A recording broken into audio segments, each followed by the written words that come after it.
Nah,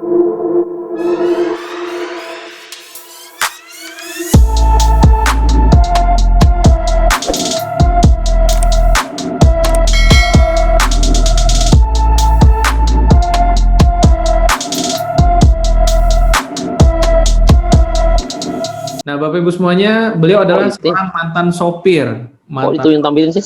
mantan kuli bangunan, mantan tukang kebun, ya, yang dulunya juga nggak percaya dengan bisnis ini. Nanti boleh dengar sendiri kisahnya ya. Dan saat ini sebenarnya sudah memasuki masa pensiun ya, sudah usia pensiun begitu. Tetapi berkat bisnis ini sudah banyak kehidupan yang berubah ya, banyak hal yang terjadi, impian-impian yang terwujud. Bergabung di 3i Network Januari 2014. Nah, saat ini sudah mencapai posisi Titanium Agency, impian satu posisi yang menjadi impian bagi banyak orang. Langsung saja teman-teman semuanya kita akan sambut pembicara yang kedua yaitu Bapak Juli Kasmo. Selamat malam Pak Juli Kasmo. Selamat malam Pak Fran. Selamat malam untuk semua Pak Sandy. Ya, sehat Pak Juli? Alhamdulillah sehat Pak. Oke, baik. Nah, Pak Juli, sebelum cerita banyak, boleh diceritakan sedikit dulu itu katanya mantan apa tadi, mantan sopir, terus banyak ya pengalamannya banyak. Dulu. Boleh nggak diceritain sedikit 2 menit deh atau 3 menit latar belakangnya seperti apa sih supaya teman-teman tahu seperti apa sosok Pak Juli dulu sebelum kenal 3i Network. Silakan Pak. Oke, terima kasih Pak Fran atas waktunya. Selamat malam untuk semuanya. Dan saya ucapkan terima kasih pertama kali untuk upline saya yaitu Pak Afrial. Mungkin waktu itu kalau saya nggak ketemu Afrial mungkin hidup saya mungkin nggak seperti ini. Yang kedua terima kasih untuk upline saya satu lagi yaitu Pak Kwanten yang luar biasa. Ya. Saya perkenalkan nama saya Juli Kasmo. Mungkin yang sudah kenal ya bosan tadi ngelihat nama saya lagi. Ya. Saya asli Jawa Timur. Saya kenal bisnis 3i ini diperkenalkan oleh Pak Afrial. Jujur sebenarnya saya juga nggak dikenal. Satu-satunya orang yang nggak diprospek Pak Afrial itu saya. Cuman saya yang waktu itu nyari Pak Afrial. Ya, mungkin alasannya kenapa nggak diprospek. Selama saya belum kenal di 3i ini, saya sama Pak Afrial itu sudah menjalankan bisnis macam-macam, tapi ujung-ujungnya bangkrut, dan bangkrut. Makanya waktu dia dapat ini, saya nggak diajak karena dia udah merasa malu. Tapi saya nyari dia. Ya. Dan mungkin satu juga Pak April kenapa nggak ngotot ngajak saya, mungkin saya orangnya paling males ya, nggak bisa seperti dia gitu. Dan ternyata saya benar, saya jalan di sini dari tahun 2015 bulan Januari 2014 mungkin bareng sama Afrial, tapi saya sempat tinggalkan bisnis ini kurang lebih 1 tahun. Ya kenapa? Mungkin ya mungkin banyak nggak percaya, jangankan kok saya ya, mungkin orang pertama Pak Kace aja mungkin belum ada bukti, apalagi saya gitu. Jadi untuk meyakinkan orang masih susah banget. Dan saya kemana-mana nawarkan bisnis ini, CAR nggak ada yang tahu. Semuanya nggak ada tahu. Begitu saya nyebut CAR, orang dibilang apa? CAR itu dianggap kendaraan. Itu aja taunya.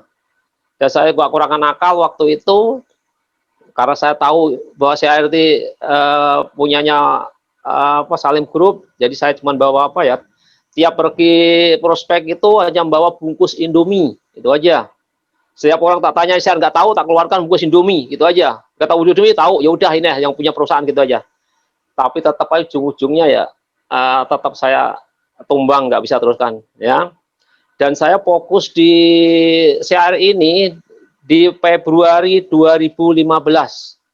Itu mulai fokus, mulai saya jalankan, dan saya pertama kali terima gaji di bulan Maret.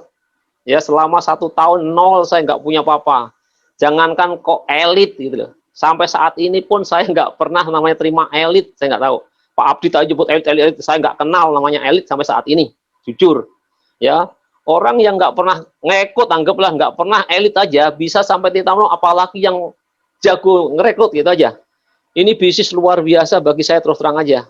Ya, awalnya saya juga ya tadi dari miskin, nggak punya apa-apa, saya cuman ya orang dari kampung melarat, nggak pendidikan cuman SD, saya punya cita cuman 2, satu pengen jadi ABRI sama pengen jadi supir, hanya itu aja. Kenapa kok cuma itu? Karena saya hanya dibekali pendidikan sama orang tua hanya lulusan SD. Orang SD mau Jakarta mau ngapain, gitu kan? Nah, akhirnya saya di Jakarta bukannya langsung saya dapat apa yang tak inginkan, saya terjerumus dari kuli bangunan, 3 tahun jadi kuli bangunan, pindah dari kuli bangunan saya jadi tukang kebun, kurang lebih 2 tahun. Nah, di situ badan saya seger, saya merasa sehat, saya daftar ABRI di tahun 83, 2 kali daftar ABRI gagal juga. Ya, begitu saya gagal, akhirnya saya lanjutkan di yang kedua jadi supir. Nah, di 83 saya jadi supir sampai 95. Nah, 95 saya putuskan saya harus berhenti. Karena apa saya harus berhenti? Saya kalau puas dengan kondisi saya itu sampai saat ini pun mungkin saya supir. Nah, akhirnya saya usaha-usaha terus, akhirnya ketemu usaha jadi jualan pakaian bekas, tukang buka wartel sampai konveksi, dan terakhir saya punya perusahaan di tahun 2000, 2005, 5 tahun saya kelola, ujung-ujungnya saya alhamdulillah bangkrut juga, 700 juta hilang. Dan di waktu itu saya punya utang sampai 255 juta di tahun 25. Ya, itu kondisi saya. Tapi setelah saya diperkenalkan 3E sama Pak April tadi, itulah mulai berubah hidup saya. Mungkin kalau saya bilang derajat ini ada 500, saya bilang 500 derajat di perubahan saya. Dan itu terbukti, ya saya jalankan 2015 kemarin Februari, saya Maret punya gaji itu hanya 529. Dan saya posisi saya waktu menjalankan bisnis ini umur saya sudah 53 tahun. Ya, kalau saya waktu itu mungkin lamar di tempat lain, mungkin saya nggak ada yang terima, 53 siapa yang terima saya. Tapi saya bersyukur di situ. Dan hebatnya lagi perusahaan ini, setahun kemudian di 2016, gaji saya 53 tadi naik jadi 7 juta. Ya, mungkin di luaran nggak mungkin saya. Ya.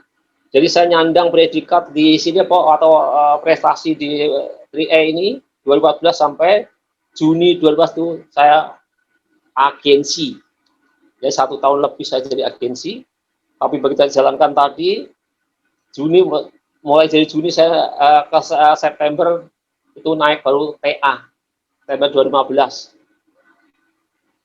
Januari 2015 saya naik lagi LA naik lagi ke Maret 2016 jadi BA, Brown Agency di bulan Juni 2015 saya Silver Agency di November 2016 saya jadi Gold Agency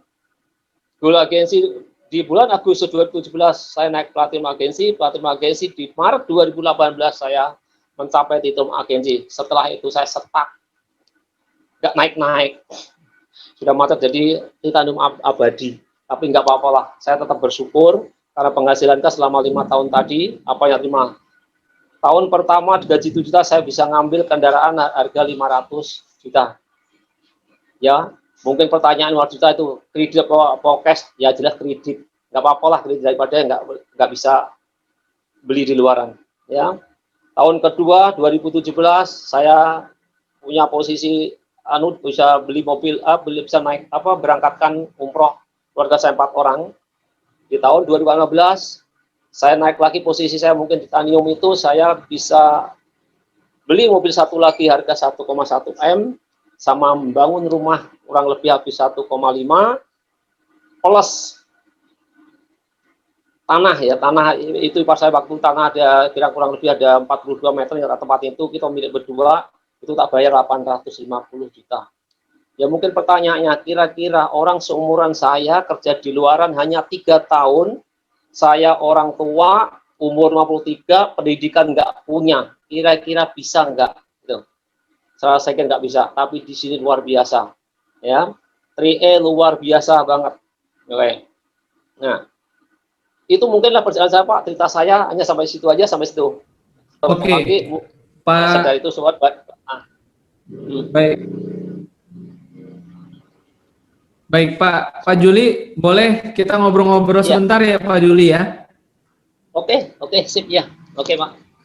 Pak Juli kan di awal sempat Pak Juli di awal sempat 1 tahun meninggalkan 3i, tetapi masih aktif polisnya begitu jadi 2015. Ya, kenapa Pak Juli sempat vakum atau cuti begitu? Apa yang sebenarnya Begini, Pak. terjadi? Boleh cerita sedikit? Nah, waktu itu gini, kenapa saya berhenti? Kenapa saya tinggalkan? Ya saya terus jujur, saya tinggalkan jujur. Saya biasa ngerjakan usaha di luaran, mungkin minggu saya gaji, mungkin harian bisa, ini tiba-tiba 1 tahun saya harus, 1 bulan, saya harus nunggu gajian. Dan waktu itu sangat sulit banget saya untuk memperkenalkan 3E ini. Siapapun tak kenalkan tidak ada, karena itu waktu masih manual, serba sulit lah begitu. Dan saya merasa nggak sanggup begitu. Tak tinggalkan begitu, saya sudah nggak mau jalankan. Banyak kesulitan yang terjadi di awal. Kurang lebih habis 1 tahun ya. Untungnya waktu itu kenapa saya nggak live? Karena yang saya daftarkan itu anak saya. Jadi untuk akuisisi itu masih kecil, untuk biaya asuransi. Mungkin waktu itu kalau saya sendiri, saya yakin saya udah live. Mungkin udah wassalam saya dari sini. Nah, itu saya bersyukurnya saya. Dan saya datang lagi ke kantor itu terus jujur juga nggak sengaja, Pak, gitu loh. Ya. Yang jelas saya sudah mau meninggalkan, tidak mau menjalankan. Tapi tiba-tiba di bulan Desember tadi ada mitra saya, dia itu jadi penabung aktif, tiap bulan bayar, tapi di bulan itu ada tagihan double. Itu. Nah, sebenarnya saya juga tanya itu juga bingung. Saya sendiri udah nggak jalankan, kok saya ditanyakan seperti itu. Tapi nggak mau, karena yang ngajak, mau nggak mau saya harus tanggung jawab. Akhirnya saya datang ke kantor. Datang ke kantor pun itu saya pilih hari yang paling tepat. Maksudnya apa? Jangan sampai saya ke kantor itu ketemu namanya Afrial atau Pak Kuante, itu udah nggak mau ketemu lah. Saya takut itu pegang kedua kali gitu aja. Nah, makanya tak cari hari yang tepat, itu pas hari Rabu. Bener saya hari Rabu datang ke sana, nggak ketemu orang itu, saya ke lantai 1, saya tanyakan, ternyata di November tidak ada pembayaran, itu mitra saya. Jadi double. Selesai, saya pulang, turun ke bawah lantai 1, begitu buka pintu, ketemulah si Afrial itu yang tak hindarin. Nah itu loh. Saya dalam hati saya, setan nih orang udah tak hindarin, kok masih nongol gitu kan.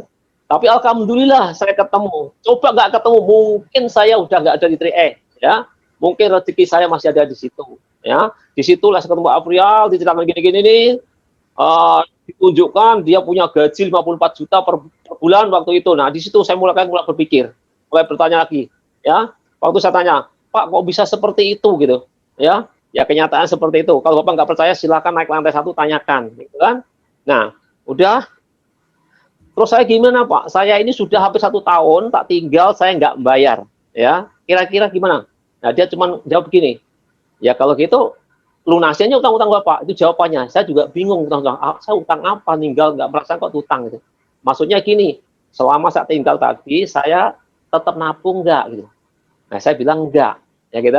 Nah, itulah suruh lunasi dia. Ternyata cek masih aktif. Makanya saya pulang, mau nggak mau cari pinjaman lagi, Pak. Terus jujur, nggak punya duit sama sekali. Saya pinjem ke ipar saya, itu pun kerja sama istri saya, pinjem ke kakaknya itu jangan sampai saya yang nyuruh gitu, jangan saya tahu. Kalau tahu saya nggak pasti percaya soalnya. Alhamdulillah dapat itu Pak itu. Nah, dari situ Pak saya mulai. Ya, 2015 lagi saya mulai itu. Oke. Itu Pak, ditanya. Ya, jadi Pak Juli Kasmo, ini ada 2 hal nih ya. Pertama, ya, dalam 1 tahun pergi begitu saja, tetapi yang kedua, ternyata polisi masih aktif sehingga keanggotaan Pak Juli Kasmo masih tetap berjalan. Ya. Karena kalau sampai ternyata mungkin sudah lapse polisnya, bisa jadi Pak Juli Kasmo bulan ini atau sekarang ini tidak ada di sini ya, tidak di posisi mungkin sekarang. Kondisi saya lebih terpuruk kali Pak. Ya kenapa? Karena kondisi saya kan makin lama makin tua, nggak mungkin lah. Apalagi saya hanya seorang SD gitu, mau ngapain gitu. Ya. Paling-paling kembali lagi ke supir lagi, terus siapa yang mau terima saya jadi supir gitu. Ya, tidak mungkin juga ada di posisi titanium agensi seperti tidak sekarang. Mungkin sama sekali teman. Ya, saya juga nggak tahu. Ini saking bagusnya sistem, apa saya nggak ngerti. Saya juga bingung Pak. Saya juga orang biasa-biasa aja gitu. Karena jujur, saya sebelum ketemu CAR sudah puluhan tahun menjalankan bisnis seperti ini di luar, Pak. Yaitu termasuk saya, Pak Afrial. Itu yang ada bangkrut dan bangkrut terus, gitu loh. Tapi di sini saya buktikan 3 tahun aja saya sudah bukti. Makanya gini, kalau orang lain belum tahu ini dia dikasih tahu kok nggak mau masuk, ya itu saya apa yang dicari? Atau orang yang sudah masuk di CAR sini kok nggak mau jalankan bisnisnya, kok nggak mau jalanin, kok nggak punya sukses, ya itu saya pikir gini, berarti itu sama jika tuh menganggap kerjaan di luar lebih hebat daripada di sini, itu aja Pak. Padahal dia tahu kerjaan di luar itu lebih susah, berangkat pagi pulang malam, Senin sampai Sabtu, mungkin Minggu pun lebur. Dan dia sadar berapa sih penghasilan di luar itu, paling UMR Pak, ya kan? Ibaratnya untuk makan aja ribet, gitu. Kok dibela-belain? Padahal di sini kalau dia mau serius 10% aja, minimal 25 juta masuk kantong. Kenapa orang lain tuh tidak mau fokus? Itu baik. aja. Kenapa orang lain tuh mengecilkan ini? Gitu aja, Pak. Kita akan bahas ke arah sana. Jadi pertama yang teman-teman perlu ketahui adalah Pak Juli Kasmo ini sempat hilang 1 tahun nih. Tetapi beruntung karena polisnya atas nama anak, meskipun baru bayar beberapa kali saja, masih aktif, dan itu yang menciptakan keajaiban sekarang Pak Juli Kasmo bisa ada di posisi Titanium Agency. Karena kalau enggak, tidak mungkin ada cerita malam hari ini. Nah, saya dengar tadi dari ceritanya Pak Juli Kasmo, Pak Juli Kasmo ini tidak pandai merekrut orang atau tidak banyak yang direkrut begitu. Betul. Saya juga pernah menyimak kisahnya, hanya 1 tahun fokus 1 orang, 3 tahun 3 orang. Ya. Nah, kalau boleh dibuka sedikit, berapa banyak orang yang Pak Juli Kasmo bisa rekrut sepanjang berada di 3i? Mungkin jujur Pak, sampai saat ini mungkin bisa dihitung jari, nggak lebih dari 200 orang kali nggak salah, nggak lebih, pokoknya itu aja. Ya, cuman yang saya lakukan di sini penduplikasian. Ya, intinya di sini kan kita nggak perlu rekrut banyak-banyak. Yang paling 3 aja, kalau aja bisa membina orang ini jadi, gitu loh. Jadi kita ini sebenarnya nggak perlu pinter, nggak perlu hebat, nggak perlu jago. Dapatkan 3 orang pinter itu aja selesai kok, sebenarnya. Jujur, ya. Nah, kebanyakan orang dilakukan di luaran itu dia nih prospecting sendiri, ini sendiri itu Pak, makanya berat. Ya, kalau dia mau mengikuti sistem ini yakin luar biasa nih sistem. Ini yang saya kerjakan. Nah, yang saya kerjakan ini Pak, terus saya jujur, dari mulai posisi saya mulai aktif ya, posisi leader itu saya sudah melakukan ini, duplikasi saya itu. Dan mungkin orang lain belum menjalankan, ya contoh kantor aja baru mulai kok. Apa maksudnya? Promo, saya kerjanya gini Pak, saya nyari di antara kaki 3 itu, siapa sih yang paling lemah? Nah, disitulah saya terjun, saya cari orang itu, ajak ngobrol, apa maunya, dari situ tak support. Dalam arti support apa ya, mungkin saya terus terangnya, memulai leader itu, gaji saya mungkin sekitar 2 juta, 3 juta, tapi saya sudah berani bikin promo di situ Pak. Ya, ya walaupun lah hanya elit tak kasih baju, seragam itu aja, itu mulai dari situ saya. Nah, disitulah saya berkembang itu. Mulai saya naik pesat, ya di situ saya lakukan. Baik. Tadi Pak Juli Kasmo kan cerita nih tentang duplikasi begitu ya. Nah, ini apa sih yang dimaksud dengan duplikasi itu, bentuknya seperti apa, dan apa yang harus kita lakukan agar duplikasi itu bisa terjadi? Apa yang Pak Juli Kasmo lakukan saat itu? Nah, sehingga 3 orang ini gini, Pak. Di 3i ini kan kalau Anda pengen napung gratis saja kasarnya, apalagi digaji ya. Apa sih tugasnya? Kan cuma rekrut 3 orang itu aja. Hanya itu kan tugas kita. Nah, 3 orang inilah yang harus kita biar diarahkan. Kalau dia lengah dikit, ya diingatkan, kamu tujuan masuk CAR itu apa sih? Kan pasti dia tahu bahwa masuk CAR, dia satu ya pengen punya tabungan lah. Nah, tabungan pengen gratis, pengen gaji apa yang dilakukan? Yang rekrut tadi. Ya itu aja dilakukan, jadi dilakukan ke bawah. Jadi bukan yang orang pertama lagi gitu maksudnya. Jadi orang itu di follow up lagi, didampingi lagi, deketin lagi, apa sih kesulitannya dari situ. Ya sambil tadi kita, ya kalau gitu lakukan ini gitu, supaya kamu naik ini. Nah, gitu gitu. Coba di kaki Anda itu mungkin ada 3 jalur itu, mana kira-kira yang lebih lemah? Coba ayo kita pendekatan, bikinlah promo di situ. Gitu. Walaupun promo itu mungkin saya yang keluarkan, tapi tak suruh ngakuin dia ini. seolah Anda yang mengeluarkan. Seperti itu. Itu yang saya lakukan sampai saat ini, Pak. Oke, luar biasa ya. Hmm. Ya, jadi kuncinya bekerja sama dengan 3 orang yang Ya, punya iya. semangat. Nah, Pak Juli Kasmo ya. nah, terus gini lagi, ini pembinaannya. Kalau ada acara seperti ini atau acara offline lah katakan itu, minimal Anda datang itu bisa bawa 3 kaki itu satu orang itu harus dibawa tiga-tiganya, suruh belajar. Jadi jangan sampai kita sendiri yang datang itu sendirian, pinter kita sendirian, jangan. Jadi 3 itu bawa supaya orang itu yang akan menduplikasikan ke bawahnya lagi. Seperti itu, Pak.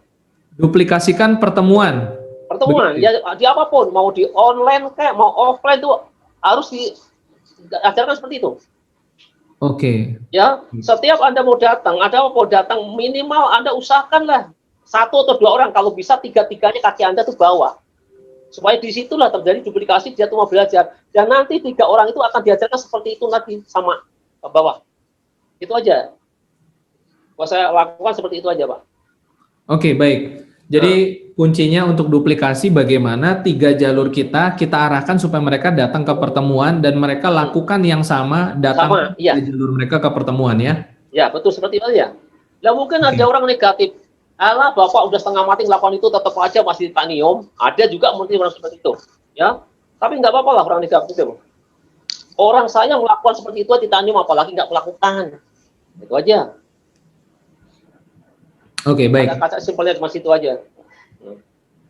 Ya, nah Pak Juli Kasmo, meskipun saat ini belum mencapai Kronagensi, tentu Titanium Agensi sudah merupakan posisi yang orang banyak impikan ya. Semua orang pengen punya penghasilan 70 juta sampai 100 juta sebulan. Tapi seringkali ketika teman-teman kita ini baru mau memulai, ini tantangan terbesarnya lebih banyak di mental. Saya bisa nggak ya seperti Pak Juli Kasmo nih mencapai Titanium Agensi? Seringkali orang membandingkan dengan latar belakang dia sendiri gitu loh. Belum pernah punya pengalaman bisnis, belum pernah punya pengalaman di bisnis jaringan. Bagaimana meyakinkan diri sendiri agar sebenarnya ya siapapun bisa. Mungkin Pak Juli Kasmo ada tips yang bisa dibagikan? Nah, tips saya gini, Pak. Memang sebenarnya gini, Pak.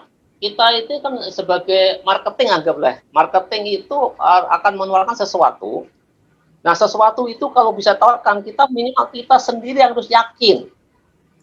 Menurut yakinin barang ini kira-kira enggak. Masalahnya kalau kita nggak yakin, bagaimana kita bisa meyakinkan orang gitu. Nah, untuk bisa yakin itu apa kuncinya? Kita kan harus belajar dulu, kuasain dulu gitu.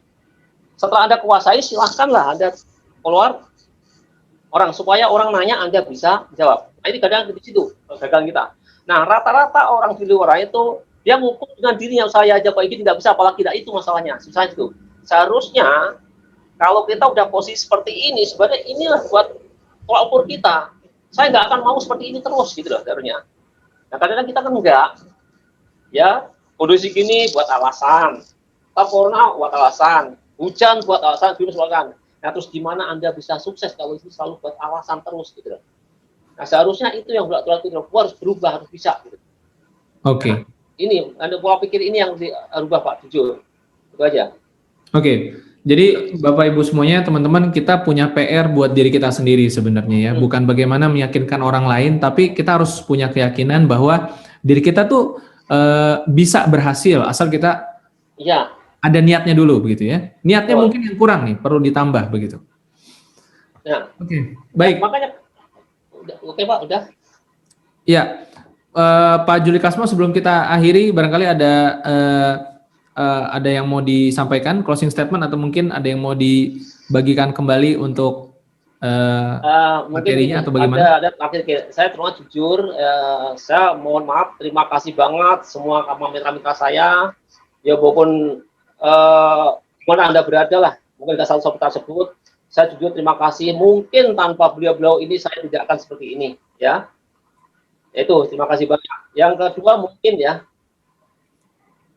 ayolah lakukan 3E ini seperti Anda melakukan kerjaan di luar dah. Gitu. Kalau Anda kerja di luar sebagai komposer atau karyawan, kira-kira kalau ada gerimis hujan, Anda nggak masuk, kira-kira takut nggak diomelin bos pasti. takut dipecat, takut dipotong gaji, takut segala-galanya lah. Ya. Nah, kenapa sekarang ini kok nggak seperti itu? Coba CR itu lakukan seperti itu. Kalau Anda nggak bisa jalan, nggak sukses, Anda itu punya anak istri loh yang harus dibiayai. Nah, ini buat tolak ukur kita. Kalau Anda punya keinginan, pengen kemana-mana, ini buat tolak ukur kita. Harus bisa mencapai itu. Jangan gara-gara apa ya, kita sudah gini terus nyerah, pasrah itu. Jangan. Ya, ayo kita mulai rubah mindset. Kalau kita punya kelemahan, ya kelemahan inilah buat pegangan. Saya nggak mau seperti ini, saya harus bisa sukses gitu. Mungkin seperti itu aja, Pak. Baik, luar biasa Pak Juli Kasmo, sangat menginspirasi sekali. Saya selalu senang sekali kalau Pak Juli Kasmo tampil membawakan materi seperti ini, berbagi kisah. Kenapa? Karena Pak Juli Kasmo selalu bisa menunjukkan kisah yang orisinil gitu ya. Artinya Pak Juli Kasmo ya adalah bukti hidup yang sebenarnya tanpa perlu menyampaikan apapun kita bisa belajar. Ini loh, Trianetok Trianetok adalah satu bisnis yang memang sudah bisa membuktikan banyak keajaiban terjadi ya. Mulai dari tadi Pak Juli Kasmo di awal 1 tahun vakum, lalu polisnya masih tetap aktif padahal sudah lama nggak dibayar. Ya, ini kan sebuah keunggulan yang mungkin di tempat lain tidak mungkin terjadi begitu. Dan seperti Pak Juli Kasmo juga mengatakan bahwa pekerjaan di luar sana jauh lebih sulit. Buktinya banyak orang yang tidak menjalankan bisnis ini saat ini juga sulit hidupnya gitu loh. Dan bahkan ketika dia tadinya mungkin menjalankan bisnis ini lalu berpikir untuk tidak menjalankan, posisi dia juga sulit juga sebenarnya gitu kan. Betul. Ya, terima kasih banyak Pak Juli Kasmo sudah. Nah, mungkin ini untuk meyakinkan, untuk yakin teman-teman kita ya Pak ya. Nah, ya, ini saya terus ini pengalaman saya, 10 tahun saya jalan di luar Pak ya. Namanya bisa apapun tak jalanin, puluhan tahun nggak ada. Ya, mungkin di luar ada sistem bagus, belum tentu perusahaannya bagus. Mungkin dua perusahaan bagus, belum tentu sistemnya bagus. Ini jujur ya tak temuin. Mungkin setelah pet-petnya mau ini akhirnya perusahaannya bangkrut. Ya perusahaan kuat, sayanya nggak kuat. Tapi di CR proses dua-duanya ada di situ Pak. Jujur, dari sistemnya luar biasa, dari perusahaannya lebih luar biasa lagi. Ya, terbukti saya kok setua ini nggak bisa apa-apa 3 tahun berubah kok gitu loh.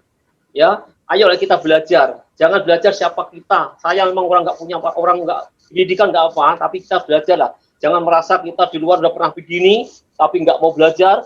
Allah baru segitu. Nah ini tolong hindarin. Ayo belajar sama siapapun lah. Yang penting orang itu pasti dan ada hasil gitu. Itu maksudnya. Maksudnya ya jangan sampai jangan sempat Anda meninggalkan waktu meninggalkan CR itu.